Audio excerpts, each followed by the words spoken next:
YouTube is awesome. There's a lot of great perks here, but there are also some very common misconceptions that Sean and I think you guys need to consider before you really dive full-time into your channel and really dedicate a ton of resources to it. That's coming up. Hey guys, my name is Tim Schmoyer. Welcome to Video Creators. This is Sean Cannell from Video Influencers, and today, we're gonna burst some bubbles, I think. That's right. So Sean has this book, came out, he wrote with Benji Travis, and great book, YouTube Secrets. Link to it down below, you guys can check it out. And I think it's like the type of book that I would have written. Like, I love it. You know, the approach, the philosophy, everything is great. I highly recommend it for you guys. And I love, especially, one of the things you say in this last chapter, and I think this is coming from me as a full-time creator, and even you as one as well. Like, we're working with a lot of channels. We see behind the scenes of what's happening on these channels. And you say this in the book: people underestimate the amount of work it takes. The allure of YouTube's success is misleading. If you reach success, you can earn money, get free products, travel the world, and live an exciting, exhilarating life. However, that's just what it looks like from the outside. What's going on the inside? There are maybe exceptions to the rule, and it's like the 1% who get lucky. We call them unicorns, where whatever happens, they kind of blow up. They have some kind of celebrity success. They're surrounded by just a bunch of people that maybe do things for them, and they don't work that hard, and yet somehow they make it. But that's really not reality. Like, that is a pipe dream. It's a mythical fantasy world. And now, especially as we were writing this book, besides Benji's experience, my own experience, we interviewed over 100 YouTube influencers, and we've been to over 20 industry events, just like you, talking, behind the scenes, at the networking events, and all these different things. And one of the common attributes that we've learned is that YouTube takes a lot of work. And, I heard, this quote about being an entrepreneur, that I traded in my 9 to 5 yeah. for a 5 to 9. Yeah. And the truth is, though, it is amazing because you get to do something you love and you get to express your creativity. And there are many perks and benefits that come along with it. Right. But I think a lot of people underestimate the amount of hustle, the amount of dedication, the amount of really an emotional toll. And to be honest, like, when we start talking about that, I think people could say, oh, wow, I know. like, YouTubers complaining. But there's been articles about YouTubers burning out and the psychological pressures. Yeah, mental health stuff. Mental health, like so many different things that are really going on behind the scenes with YouTube. What we did not want to do is sugarcoat anything. We do have a folding $100 bill on the cover, but this is not a get-rich-quick book at all. It's a book about the principles that could lead to building your income, but it's gonna take work, grit, and tenacity. Yes, absolutely. So I remember being a kid watching TV. I'm like, oh, I could do that. Like, that looks easy. Like, whether it's an actor or an actress or a musician or an athlete, like, we look at them at the end of their game and we're like, they're killing it. That looks awesome, that looks fun, that looks easy. And the people who are really good at what they do, they make it look easy. That's why they're good at what they do. But what we don't see is the whole backstory, like how they've been practicing this sport since they were in kindergarten, right? And we just look at the success, and we don't see the whole backstory. And that is absolutely 100% true on YouTube. And that is like maybe the biggest misconception, is that, oh, they're just hanging out with their family making videos. Like, oh, they're just playing a video game. Like, oh, they're just cooking, right? Totally.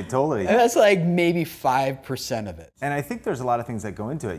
Again, if you could be a full-time gamer, like, whoa, you get to play games full-time, which is a blessing, but at the same time, the other thing you've signed up for is actually kind of handing your hobby over to maybe taking a little bit of the joy out of it. Yeah, absolutely. Because now it's becoming a grind, and you have to show up, and you have to show up consistently, and you have to play the game when you don't even feel like it or want to, right. Maybe because you have to deliver for somebody. It actually reminds me of The Rock, who had an article about him, I believe last year, that he was the highest paid actor in Hollywood, and one of by far the hardest working Hollywood actors. And he mentions, he shows up, he always memorizes all his lines for call times. His call times could be at 5 in the morning, 4 a.m. in the morning. He'll travel international. He keeps his nutrition disciplined, his workout disciplined. And so you get to see that he's living this rock star life, no pun intended. But at the same time, he's absolutely working so hard and getting to do that. You're also, when we see somebody at the top of the mountain, we also are seeing them when they're surrounded by a couple assistants. We're seeing them when they are getting to like go to the spa and get the massages or whatever else.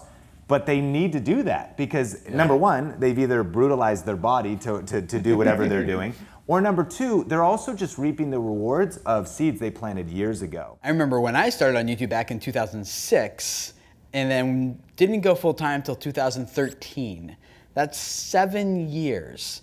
Now granted, like there was no money on YouTube in 2006 and there was like not even like the partner program wasn't what it is today. And so it was a very different platform in a lot of respects.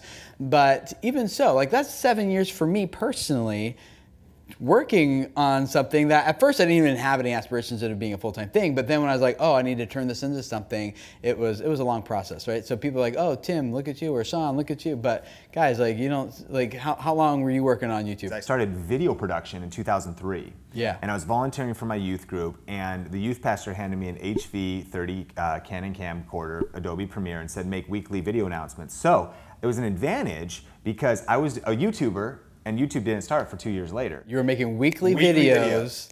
And a year later, 2004, the lead pastor of that church said, okay, these videos aren't terrible now because they started terrible. They were still terrible in 2004, but a little bit better. He goes, make these on Sundays as well. So now as a volunteer with other jobs and other sources of income, and now you know, I'm trying to balance life. Now I'm doing 2 videos a week. That's 104 videos a year. So I was kind of like cutting my teeth learning how to pump out content that we would today. On a weekly basis. Weekly, consistent, editing all night, self-taught. And then 2007 was the first YouTube channel that I managed, my churches again. I didn't know titles or thumbnails, but I was uploading, I was optimizing. And then even years later, I started doing it for different clients and consuming lots of content, testing theories, all these different things. I mean, they talk about the 10,000 hour rule. We sometimes look at people and we think that they must have this great innate talent, and we forget the enormous amount of work that went into what looks like genius in a wide variety of disciplines, from being a good doctor to being a great golfer. It doesn't matter really what it is. It looks like we need to spend 10,000 hours practicing before we get good. You know, comedians say this. A comedian that reaches their greatness and gets that Netflix special probably has had 10 to 15 years of small comedy clubs, of nobody showing up, of nobody laughing at the jokes, of refining their message, refining their craft. And so that's the 10,000 hour rule. And I've actually added it up. It's somewhere around 30 or 40,000 hours as it pertains to being in front of the camera, behind the camera, editing, planning shoots, working with other people. And so I think, like, and I say that because even these days people say you appear confident on camera. I think I do have on-camera confidence. Yeah, but how long have you been doing it? And yeah, how long have you been doing it? I was like, you probably have way more confidence than me if you put out near the outputs that I put out. You too. You've uploaded thousands of videos to YouTube now, right? Yeah, absolutely. 3,000. And that's insane amounts of volume. And I think that that's important when it comes to this. You know, prolific quality outputs, PQOs. Trying to just put a lot of volume out there, and sometimes, you know, you might be looking at your YouTube channel right now and thinking, I'm kind of discouraged with the results. And of course you want to get results and make impact, but you also could just shift your perspective to say, you know what, I'm actually in a practice season. I'm actually, and you're probably already making an impact, but this is my chance to just learn, to grow. One of the things that we tell our kids is that good work brings good reward. And we think in our family that the things that are the most valuable, totally worth going after, are the things that require the most amount of work, whether it be relationships, whether it be marriage, whether it be a business, right? And I think this is one of those things too, guys. Like, having a successful YouTube channel that reaches people, changes their lives, is absolutely worth it. But it does take work, and I know it's hard, but the best things in life are on the other side of hard work. So I feel like I'm preaching now. If you guys want to learn more about YouTube secrets, check out the book, link down to it below, and I really do recommend it. It'll teach you a lot from A to Z, how do you start your channel, all the way to how to make money on it, and how to use it to reach your goals for what you want to have on YouTube. So link down below. Check out his channel. Where do they go? Yeah, Think Media on YouTube, as well as video influencers. You can check it out, link down there below. And if you guys want to learn more about how to use YouTube Smart and look at your data and your analytics and make better decisions to cut a lot of time off of what you would otherwise be investing in your channel, click that short playlist you see on your screen right now, and I'll give you some great tips to really help you learn how to do that. See you guys there. Bye.